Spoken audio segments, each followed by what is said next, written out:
And good morning, everyone, and welcome to the Charity First Handicapping Challenge live here from Santa Anita. Welcome everybody who's watching us live, and welcome everybody who's watching us on replay. Great to have you guys here. We got two fantastic guests. Today's the final day of round one. So this is it. The first round's over. We'll start round two next week, and one of these two contestants will move on to that round two. The other one will be saying bye-bye.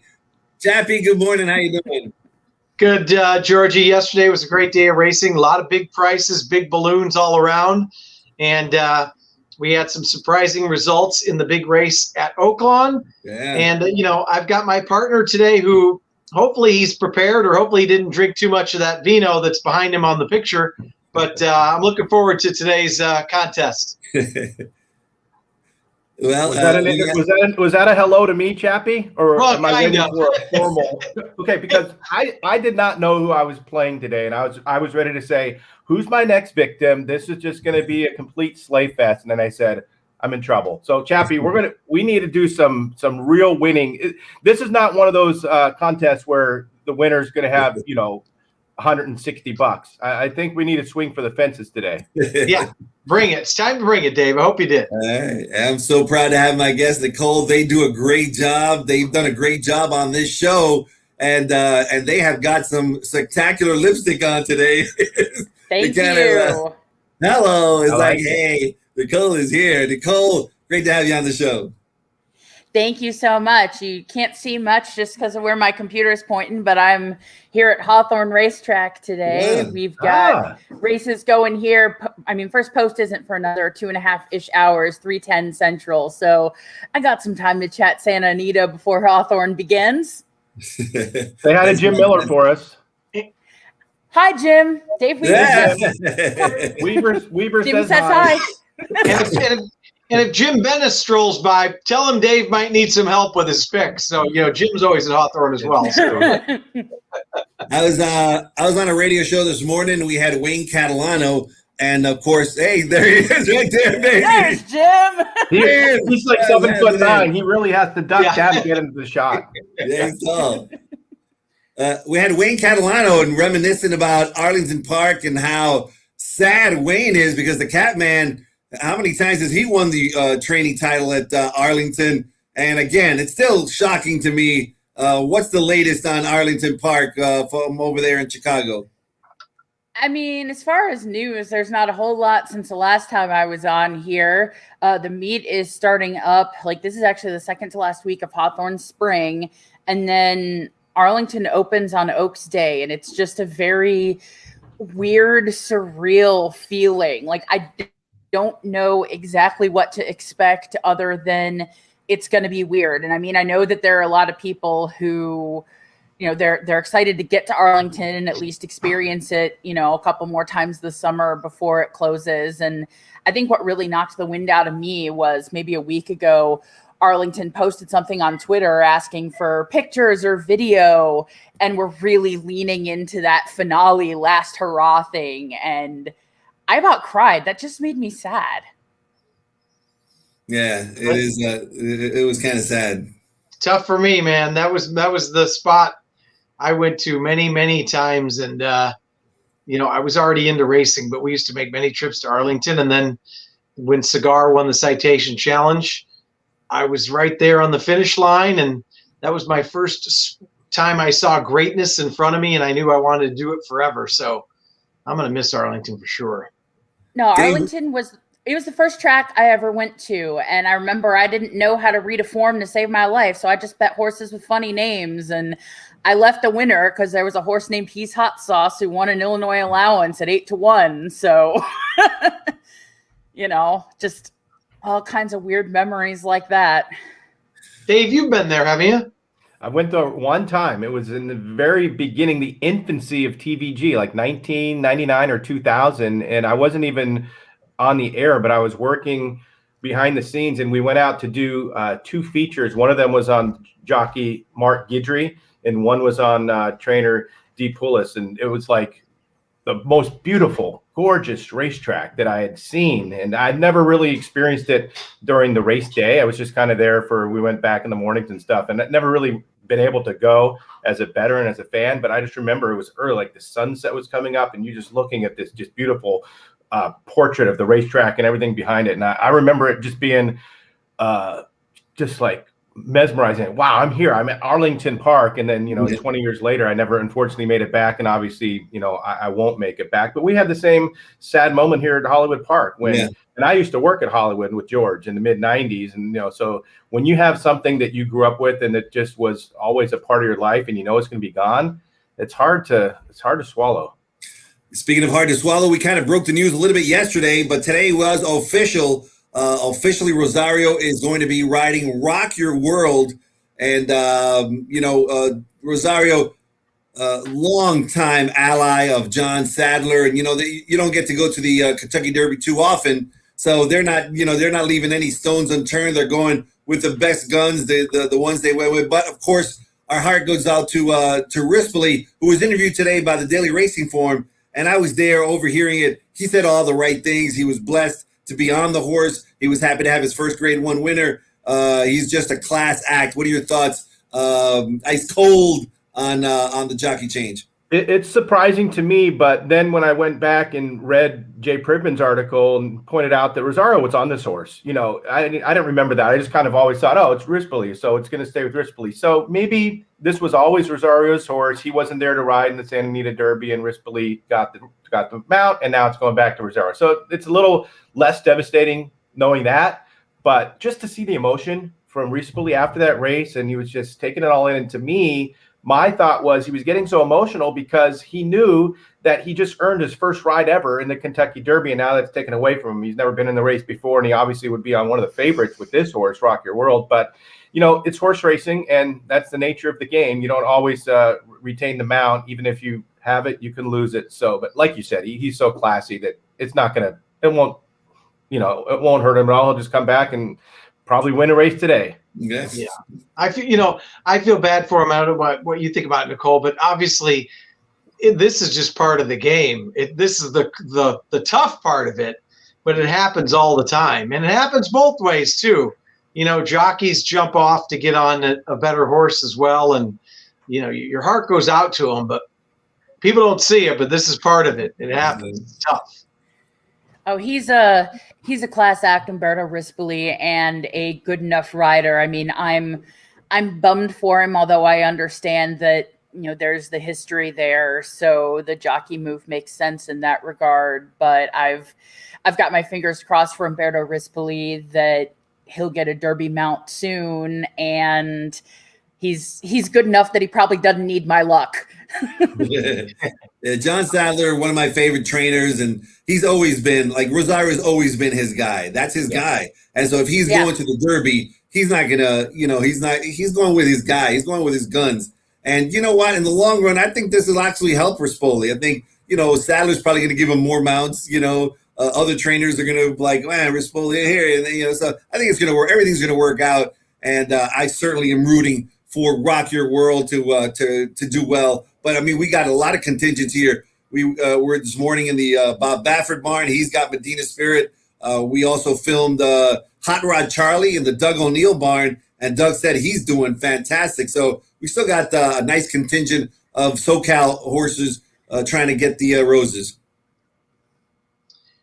But concert tour is out. And I might have got it wrong. Apologies to either Steve Anderson or Jay Pribman, the DRF guys. One of them wrote something about Rispoli, and one of them wrote something about concert tour being out. But shout out to both good friends of mine writing good articles for the Daily Racing Form. But concert tour but Rispoli, remember, I mean, Rosario was what was it? Who was on Hot Rod Charlie? Yeah, Rosario. Then they named somebody else. And that was even before Concert Tour was out. So, but maybe Joel knew that Concert Tour was coming out. I don't know. There's a lot going on there too, right? Well, I talked to Doug O'Neill. Basically, I think what happened is that Rosario was going to let them know after Concert Tour ran, between Hot Rod Charlie and Concert Tour. And even after Concert Tour ran third, they kind of gave him a deadline, and he hadn't responded yet. So then they named Pratt, and then the wheels kept spinning. So that. It's like the old shell game, you know. It's like, all right, find the red card. Hey, whoa, Grizzly's over here. But if Rosario would have stayed with Hot Rod Charlie, then Rispoli would have obviously retained the mount, you know. So the dominoes fell totally wrong for Umberto. But anyway, moving on from that. Yeah. You know what? The dominoes are going to fall perfectly for us, Nicole, because we're taking down. We're taking it down. All the dominoes are coming our way. Okay, you know what I'm talking about. Yes, Nicole. they are. All right, we got our contestants have $300 to play with in mythical money, $100 to win, $100 exacta, $100 in daily double. If they take their bankroll over 1,000, Karma, which is our charity, will get an additional $500 to the money already raised for Karma during this great campaign. So hopefully our contestants will do well. Plus, one of them will be moving on to round 2. And at the end, if you go through 5 rounds and you're the champion, you're going to take home $1,000 cash. Also announced today that Steve Cawthon, who didn't make it past the first round in flying colors, winning the most money of any contestant we've ever had, he's going to be our guest on Derby Day. So he will be the one of the contestants on Kentucky Derby Day, which is also his birthday. And so if anybody knows about the Kentucky Derby, it's Cawthon. All right, Nicole, you got $100 to win. Let's put the pressure on Dave right away. Who are we going with and why? Oh, let's put the pressure on. I am swinging for the fences with my win bet. Race number 6, I'm going with the 4, Enough Nonsense. I know a lot of people are going to be betting Mr. Impossible with the switch to grass, and a lot of people are going to be betting Cali Bay with Phil D'Amato going first time North America. But there's a lot I like about Enough Nonsense cutting back to 6 furlongs. He's putting the blinkers on. He's hit the board a few times with blinkers already, so you know he likes them. And I really like him cutting back. His best start to date was that turf dash last fall at Del Mar, something he probably would have won if he didn't have a lot of trip trouble. He's got tactical speed. He's putting the blinkers back on. He's cutting back. He's really getting back to his game. And in a race where I don't think he's going to be bet commensurate with that upside with those other horses in the field, I'm going to take that overlay and take it right to the bank. So it's Enough Nonsense for me in race 6. All right, Enough Nonsense, and Mr. Impossible would be one of the favorites. Rispoli riding. Nicole's just adding on to the dumping on top of Umberto. All right, that's okay, Nicole. We're going to take 8-1 and take the weight off and go for the win. Chappie, go ahead. Well, Dave, if she happens to win that, that'll be Enough Nonsense. I'll just give you my $7 check to cash, and we'll go home. It's down to 7. I thought it was $1 million. What happened? Well. I got $1 million here, but I won a $7 contest. Actually, I didn't even win. It just says on the side, it says tried. I tried. So anyways, let's try to beat her here. Where's our $100 win bet and why? We're not swinging for the fences. We're probably going to have a horse that's probably second choice, maybe teetering on being the favorite in race number 2. One other quick point about Nicole's horse.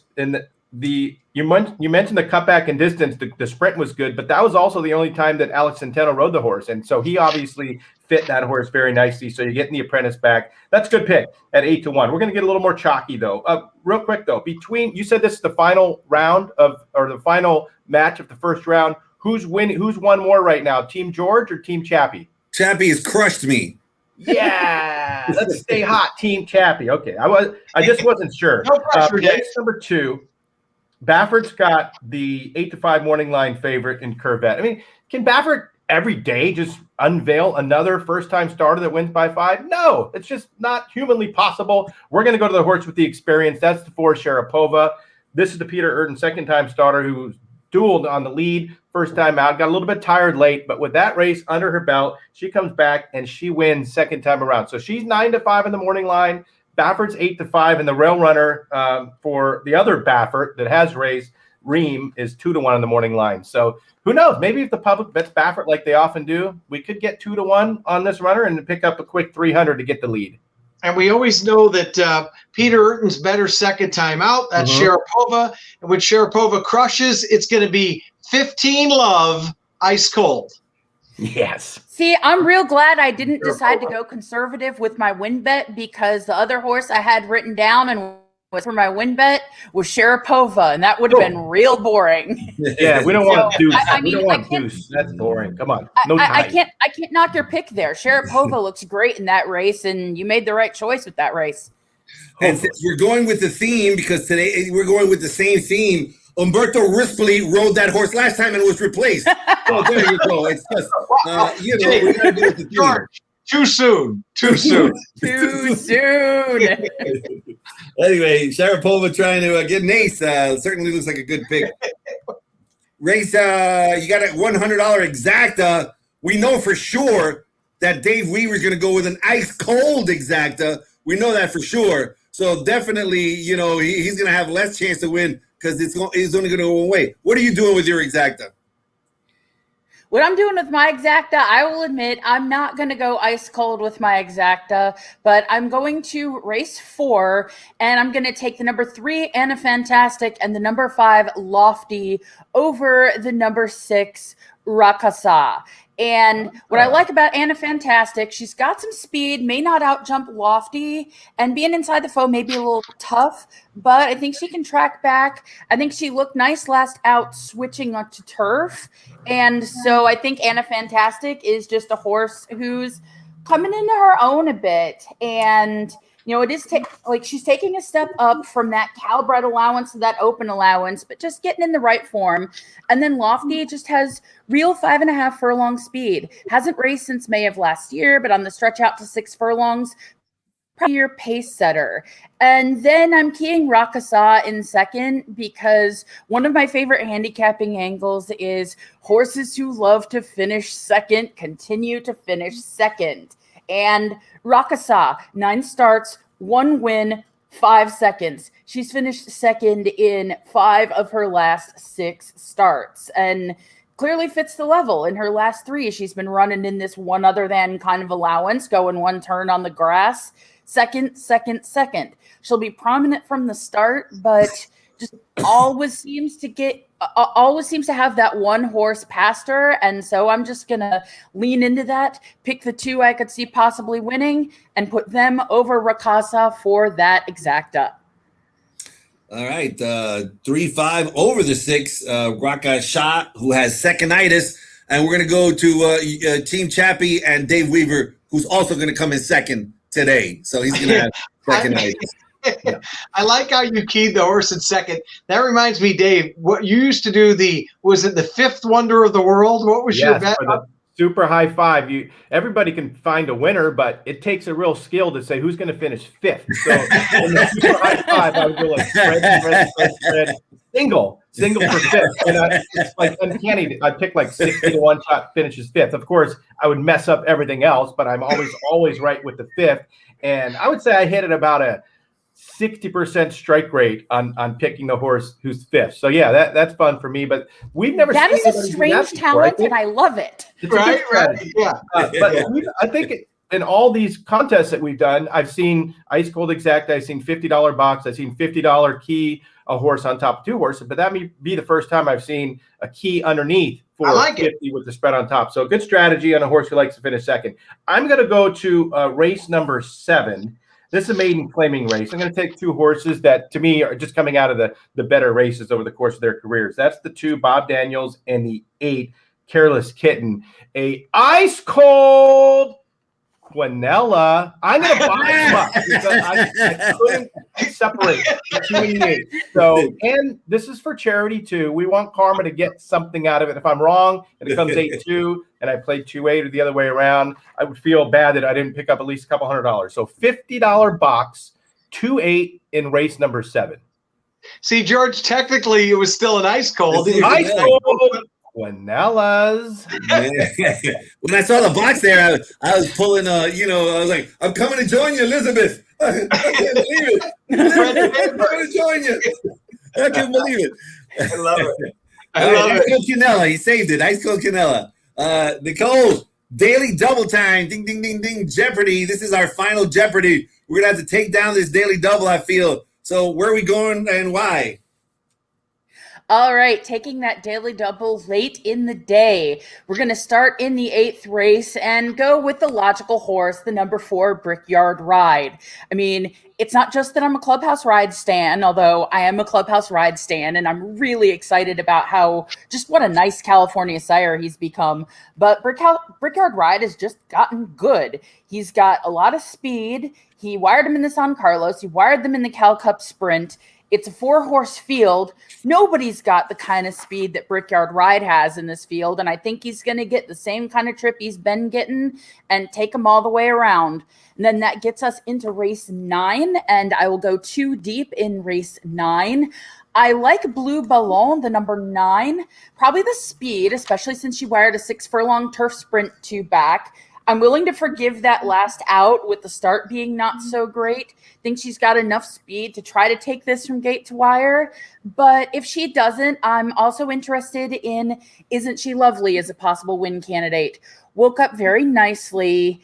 First time turf last out, first time blinkers. The one question I have is that Prott isn't riding because he's on Equilove instead. But I'm always happy to see Mike Smith seeing fit. Mike Smith only rode the horse in the debut. There have been enough changes since then, a little more experience, a switch to the turf, facing winners for the first time, but Mandela is really strong with that. So, yeah, for the double, I'm going to go with Brickyard Ride in the 8th, into Blue Ballon, and Isn't She Lovely in the 9th.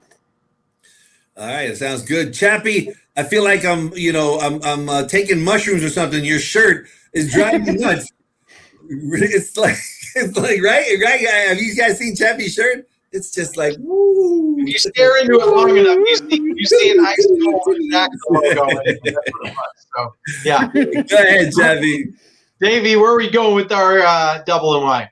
All right. Unlike the exacta, where I did not go ice cold, we will go ice cold daily doubles. Wow. We're gonna try to open up a huge lead here because all of your plays, Nicole, were late, right? Late double, your win bet's a little bit later, your exactas later. We have a win bet in race number 2, Chappie. We're going to pile on. We're going to play a $100 daily double with that same horse, Sharapova, in race number 2. And then what do we have? A 1 to 5 shot probably in race number 3. I think it was either 3 to 5 or 4 to 5 in the morning line. Tis a Magician coming out of the grade 1, dropping into the grade 3, getting that 1.5 mile distance, which, he finished second in this race last year. Not a very great field. I think he's totally the quality of that race. So Tis a Magician, second part of that daily double. So ice cold daily double, race 2. It's going to be 4-3 for 100. Now, if that could pay 5 for $1, pick up 500 there, probably pick up 200 and change on the win end for Sharapova, maybe 300. Let's hope that after the 3rd race, we have an $800 cushion. Basically, George, it's going to be 40 love Weaver, and then Nicole's going to have to chase back and get out of it. Match point. That's right. That's right. Yeah, I don't know a good tennis analogy for this, but I know a good horse racing analogy for this. Just call me Silky Sullivan. Oh, I like it. For all you guys out there that are like 90 years old, a nice reference there to Silky Sullivan back when you saw Silky run. We all got that. We all got it. I got it. All right, we got a tiebreaker. Man, I've been winning these every day, but you won today, Chappie. You won the tiebreaker. You go first. We're going to the first race, which, as you see, it is a very, very tough opener. So you go first, Chappie. All right, Dream, I know we won't need the tiebreaker, but just in case, who's your pick for the tiebreaker? Okay, just because I am a little bit chalky throughout, and Nicole got a little bit more crazy with some prices, I'll take a price in the tiebreaker. So just in case we both whiff or somehow we tie $1,072 each, I'm going to take a 15-1 shot. And this is my boy from Los Altos, Cesar de Alba, who used to be a jockey there. He's now a trainer. The 6 horse Zelaya, huge price, but adding the blinkers for the first time should be able to fire out of there, stretching out, going a mile. So I'm going to hope that the 6 just opens up, acts like a quarter horse, and then somehow that last half of a mile acts like a thoroughbred and holds on. So that's a crazy tiebreaker horse. Normally we get a little bit chalky, but I feel bad that I was chalky with the bet, so I'll take a bomb. No, don't feel bad about anything. Let's just take the win and I don't feel walk bad. away. No. Nicole, you can pretty much close your eyes and throw a dart at the program. You're going to beat Dave on this tiebreaker. So it's your turn. Who are you going to pick, and does it even matter? Go ahead. I kind of doubt the tiebreaker is going to matter just because, we got some good bets. We got some prices along the way, but I'm going to go with the number 2, You Want to Ear Rip. Gary Stute does well first time route. I like stretching out the Richards Kid baby. And I also like that even though there's been the claim, she keeps jockey Tyler Bays. So for my tiebreaker, I'm going to take the number 2, You Want to Ear Rip. All right, Gary Stute just claimed that horse. I saw him this morning. He was working on his car, and he said that it was the 21st birthday for his Porsche. I think he drives a Porsche, right? And he was like, hey, and it broke down? 21 years old today. He's like, working on it? What happened? Blew a gasket? Working on it in the parking lot in Santa Anita. It's great. With a cigar, probably. Cigar for sure. Yeah. I love that guy. All right. Thank you guys very much. I love it. Hopefully you guys will have a great, great day. Have fun over there at the Hawthorne. Dave Weaver, I love the wine behind you. That's just a great. Much better than the $7 check that Chappie has behind than that. I'll take what I can get. Chappie, any last words before we say goodbye? Yeah, I just, you know what? These are the days when you get 2 contestants like this that you actually don't want either of them to lose. That for sure. So they both move on because this is so much fun. But good luck to both of you. It's going to be fun. It will be. Good luck. Good picks. We'll see what happens. You too. Good luck and good picks. And thank you so much, George and Chappie. All right. Thanks, See you guys next week.